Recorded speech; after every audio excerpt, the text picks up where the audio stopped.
அம்பேத்கர் சட்ட அமைச்சராக இருக்கிற நிலையில் கொண்டு வந்த சட்டம் மறுக்கப்பட்டது. அதை ஏற்றுக்கொள்ள பாராளுமன்றத்திலே மறுக்கப்பட்டது ஏன்?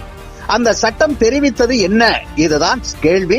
அந்த முதலமைச்சர் அவருக்கு உதயநிதி ஸ்டாலினை தண்டிக்க வேண்டும் என்கிற அந்த கருத்தை சொல்லுகிற அந்த முதலமைச்சர் அந்த சட்டம் ஏற்றுக்கொள்ளப்படாமல் போனது, அதற்கு பின்னாலே 4-5 ஆண்டுகள் கழித்து அந்த சட்டம் பாராளுமன்றத்தில் ஏற்றுக்கொண்டது என்கிற அந்த விவரம் எல்லாம் கொஞ்சம் தெரிந்து கொள்ள வேண்டும் என்பதை நினைவுபடுத்துவதற்காக இந்த வாய்ப்பை நாம் பயன்படுத்திக் கொள்கிறோம். அந்த சட்டத்தில் புரட்சியாளர் அம்பேத்கர் அவர்கள் இந்து கோட் சட்டத்தில் என்ன சொன்னார்?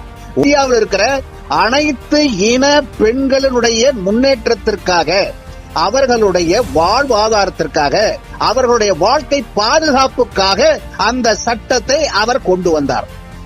காரணம், அதற்கு முன்னாலே சனாதன தர்மத்தில் பெண்களுக்கு எந்த உரிமையும் கிடையாது.